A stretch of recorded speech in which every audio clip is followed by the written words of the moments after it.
So we're shifting away from Marvel right back into our stable, lovable DCEU. We now move into... Stable? It's stable or staple? Because it's our staple, or at least it was, but is it stable? Doesn't matter. I don't know. We got Joaquin Phoenix. What do you got? No Spider-Man, losers. Yeah, boo! So... the big thing that we want to talk about with the DCEU is the Snyder Cut. We've never really discussed it on the channel. Shout out to our boy Jack in the comments who suggested that we talk about the Snyder Cut. We appreciate you. So, we actually do. Please tell us more things you want to hear. We do, really, yeah. With the Snyder Cut, so it came out recently, I think within the last week, that Jason Momoa said it was sick, as a real dude bro would, as we'll continue to say. And by continuing, do you think he's fragile? We're stopping now. Do you think he's fragile? He's got to be fragile, dude. He's got to be. So, I mean, with the Snyder Cut, we just kind of wanted to go over what we know about it. Kind of, there were some new details, actually, that we were surprised to see a little bit of today that we thought was kind of interesting and cool to see. That was just released hours ago while we're filming this podcast. So we kind of wanted to go into that and just kind of the new stuff about the Snyder Cut. So the new things that we saw that just came out that were posted from an interview with, I believe it's Fabian Wagner on Comic Book Debate. It's another YouTube channel. And it was not as good as Degenerate J, but it's close enough. It's close, dude. So then, I mean, it was a 46-minute interview, but just the highlights kind of say Zack cut the first 3 trailers. VFX were missing in a lot of areas when Zack left. Darkseid was shot in LA, but the physical actor wasn't Porter. I don't know who Porter is, actually. And then they started JL thinking the voice actor. Porter was the voice actor for Darkseid, from my understanding. No, I was saying the first name. I don't know his first name. Oh, yeah, okay. And then they started JL thinking of JL too. So we know a lot more than we did. We actually have a whole list to run through after this, but this is interesting to me in the sense that there is more of a behind-the-scenes look to it.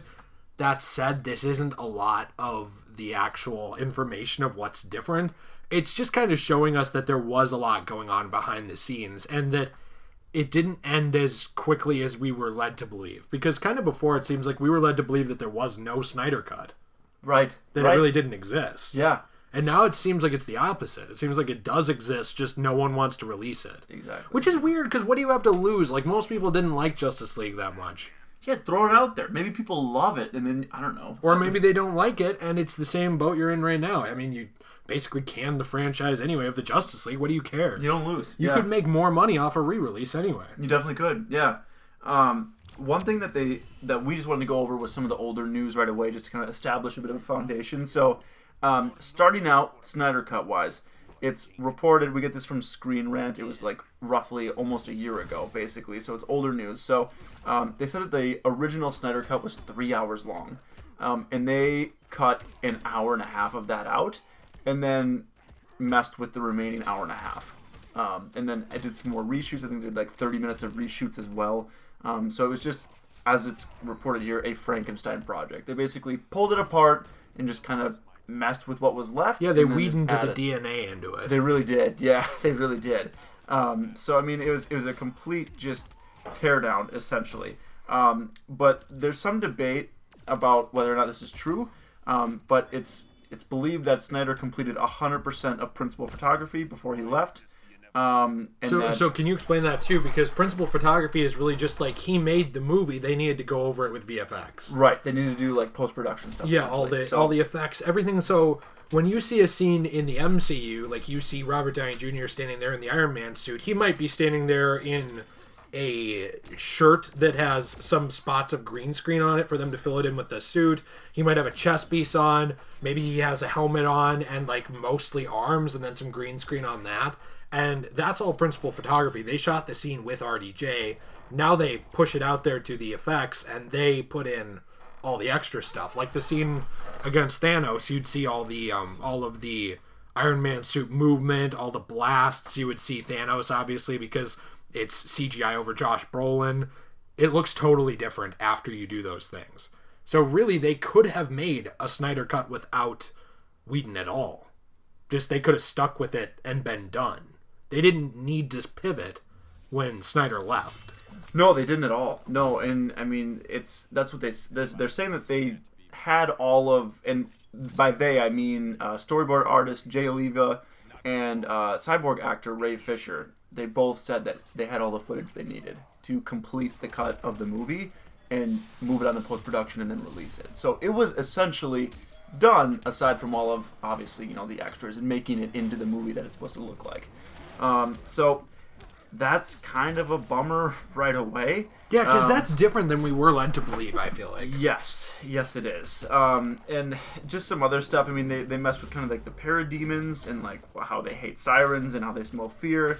The opening credits were all Joss Whedon, from what it says. Lex Luthor's role was going to be different. But yeah, so I mean... You mean he was going to have a role? So, yeah, so it's not... it's not clear how much was cut, but it's said that people know that Batman was using his journal because we see it in a couple scenes, and he also makes a reference to it at one point. So the journal contains information about mother boxes Luthor didn't learn about until the end of BVS.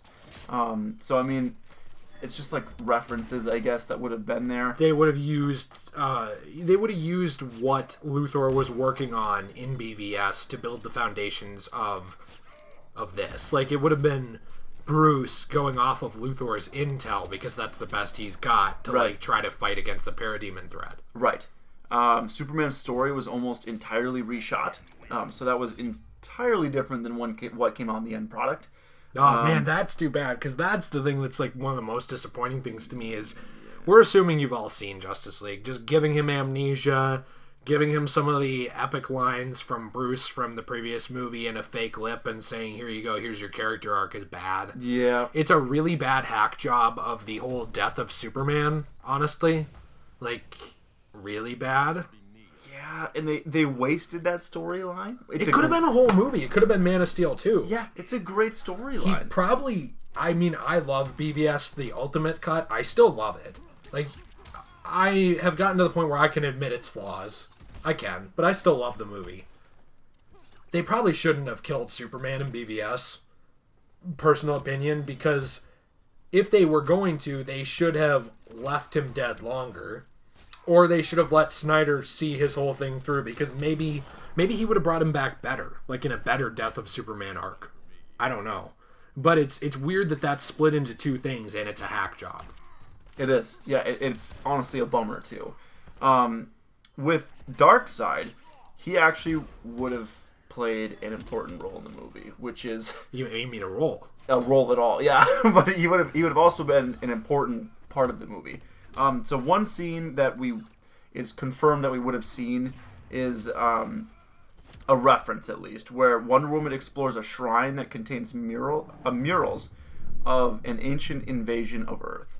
On that mural, there's an image of Darkseid leading his parademons, along with Greek text describing the events of the battle. So, once again, this is all from Screen Rant. So, story time with Wonder Woman would happen. Essentially, yeah, in a cutscene, I'm sure, where, like, showed the battle or him conquering. I mean, that's actually kind of neat, because it would have established that Darkseid had been to Earth before and actually had a reason to come back. Yes. Well, and that's the thing. In the film, you see Steppenwolf leading said battle, and it's like you see the Green Lanterns really quickly. You see like this just crazy, insane battle, and Steppenwolf is leading it.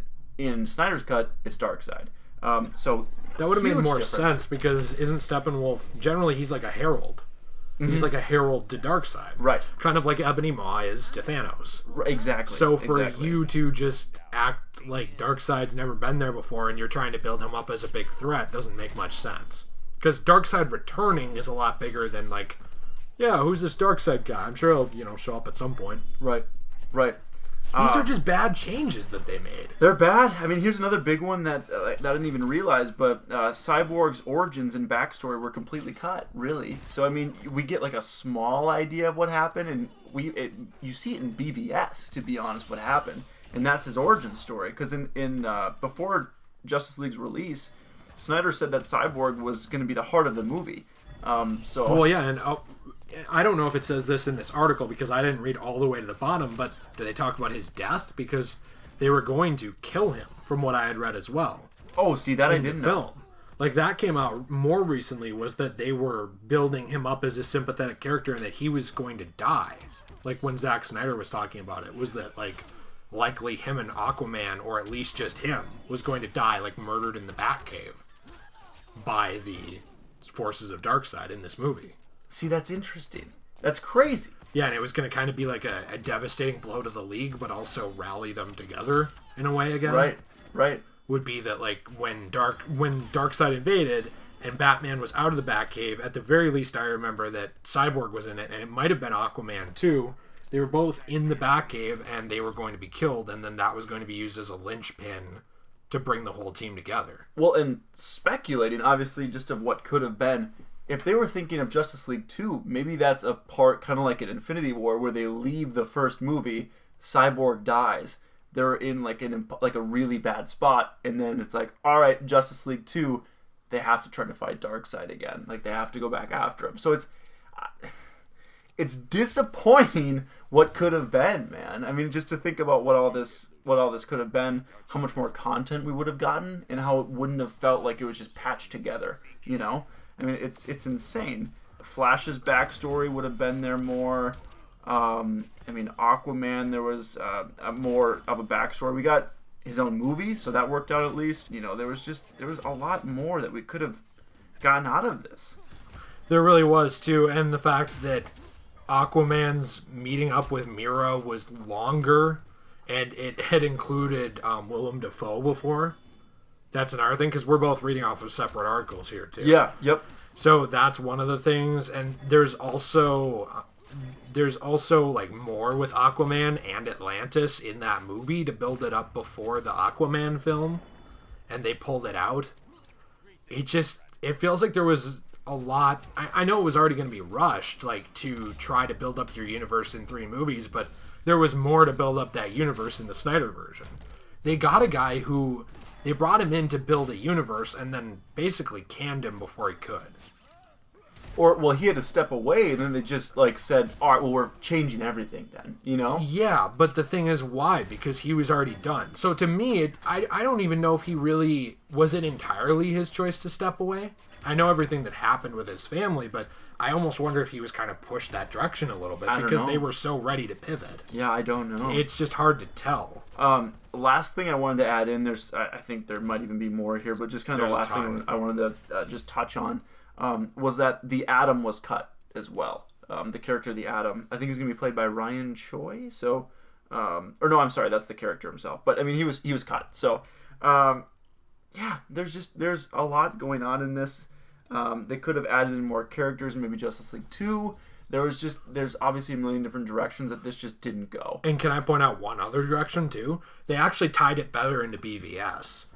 Because the article I'm reading too, also from comicbookmovie.com, but I think it's an earlier article, was that the nightmare that Bruce had in the Batcave, you know, before seeing the Flash from the future, that was actually tied into Justice League, and they were going to reference it. Basically, it was that Batman was going to come to the conclusion that Darkseid was able to raise the dead and turn them into parademons. So he was able to convert them into parademons that Steppenwolf and Darkseid could then control.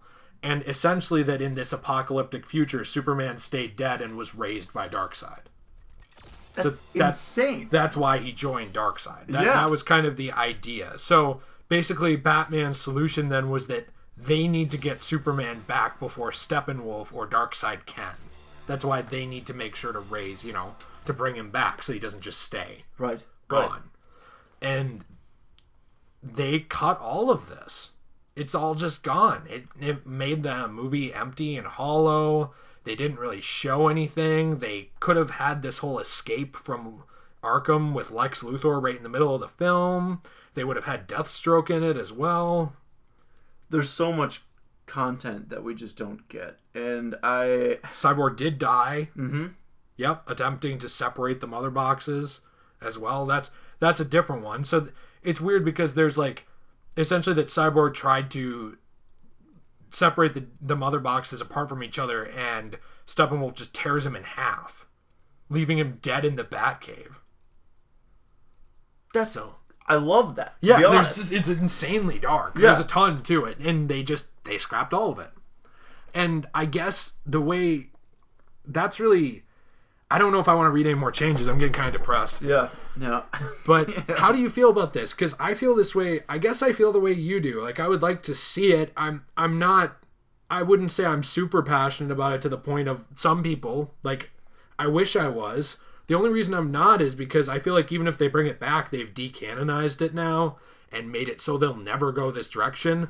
And I guess I'm afraid if we see this, what if it's way better and we just see more of what could have been? Yeah, that's what. To be honest, I'd rather have it, and be able to at least see it, because all of the work that went into that, and all of the content that was there, all the stuff that we're missing out on, that like sounds like. So what I think happened is they had concerns about how dark it was, and looking at their rivals, I guess you could say, the MCU. Yeah, wanted to change rivals, that. Right? Sure. Right, if you can even call it that. Trying to at least stay in the ballpark of what they're doing, which I think was a big mistake. Because they went and it had these dark themes from Snyder still, but then it also felt like it was trying to be like the Justice League cartoon at times, which was weird. Like it went from what sounds like kind of like a Watchmen. Toned down, I guess. Watchmen and BVS mixed together. Almost. Yes. Yeah. I don't even know if you'd say toned down. Watchmen's dark, but like nobody gets ripped in half. Yeah, I mean, there's some dark stuff, but there is some really dark stuff. I think Watchmen's probably darker, but I'm saying that like this is not far off from that. No, and all they need is an attempted rape, and they're at Watchmen. Right, right. That's all we need. Yeah, we don't want it, but that's all we need. But I mean, if you wanted to do it, no, please don't do that. So I mean, please don't. But I mean, it's disappointing, I guess, because for them to go back and just kind of make a movie that ended up not working, and not even giving this huge movie a chance for people to absorb, because really these movies were directed at the diehard fans in the first place. The MCU, I feel like, is more directed at the general audience. Yeah, these were not meant to be quite as general. No, and so these were a lot more intensive towards hardcore, even I'd say comic book fans, but even just really intense comic fans and fans of the characters. And even people like you who maybe, I mean, you've read comics, you've read more than a lot of people, but less than a lot of others. Yeah. You can enjoy the characters based on the visual mediums. Exactly. And it's people with a history with it. Yeah, of some kind. Exactly. And for them to kind of go from this really dark thing and then try to fix it, and at times, I mean, they went almost too campy, it felt like, for the vibes that they were, because if they were going to go campy, go full campy. And it wasn't like that. The film was just, for me, it was kind of all over the place, and it was tough to read what they were doing, and Steppenwolf was a weird villain that just didn't really have any roots at all. They didn't build him up. It was just, for what it could have been, and looking back, I haven't watched it since I saw it in theaters, to be honest. I think it's been that long, and I don't know. Do you want to now? I kind of want to watch it again. Less? I don't know. It's hard once you see like what you're missing out on. Yeah, I kind of want to see it again, just because I forgot a little bit about it, but I do remember wanting to like it so bad, and for it to, this is going to sound horribly depressing, but I mean, I walked into that theater wanting more than anything to love that movie, and it was just, I kept, on the drive home, it was like, well, I could look past that. Nah, I'll look past that. And then eventually it was like, there's just a lot that was just fine about You're that movie. You're me with Spider-Man 3, except this isn't a meme to you. Right. Right, yeah. Because this was me at Spider-Man 3. I saw 2, and I know this is going back to Spider-Man and Sony, but I saw 1 and 2 with Tobey Maguire. Loved them both. I saw 3, and I went home, and I'm like, that sucked. Like, I really wanted to think it was good. And right. It's sad because just like Justice League, there's the skeleton of a really good movie in there. There's stuff in there that's fantastic. I think that's the hardest part. If it was just a start Total to finish awful, and if it wasn't like, we got really good moments from Henry Cavill as Superman. We got really good moments from Batfleck. Wonder Woman, obviously great. So like, they had great characters that like, there were moments that I loved from them, Or seeing the Lanterns. Exactly. Like, there was stuff that was great, and that like brought me back to watching those animated series as a kid, and it was fantastic. But then I guess looking at the film as a whole, it's just, even more depressing seeing this now. So I get why people want to see the Snyder Cut. Yeah, and I think we do too. I really, really do now, you know. Yeah. And it's older news. It's not like we're breaking news here, but we just wanted to talk about it because we never have. Yeah. And it was honestly, I learned a lot from it because I had never read this stuff before. And it's, I didn't really understand the hype as much before. Reading about it, I do. And I want it, you know? I understand the hype too. I think it's hard to be ridiculously passionate about it when it feels like they've gone so far to kill it, as far as like just decanonizing it, pushing it to the side, ignoring it. And I don't know, even if they released it, if they would ever acknowledge it as like existing in continuity. I don't know what their continuity is going to be now. Like, I don't know if Aquaman or Wonder Woman will ever reference Batfleck at all, or anything, because that's gone. I don't know, but I guess I can still enjoy those movies, and they're maybe never going to be brought up again, so I could enjoy this. I think people are clamoring for it. They're willing to give you money for it. I've never understood this about business, when people want to throw their money at you and you say no to them. It seems really anti-business to me. Right. You have nothing to lose, DC and Warner. Like, look at what you've done. Yeah. with your universe. You have nothing to lose. You were willing to release Suicide Squad. You're making a new Isn't one. Isn't that enough? Yeah, you're making a new one too. Yeah. So, I don't know. Yeah. Hopefully someday. Maybe not, but hopefully we see it. I hope so. Yeah.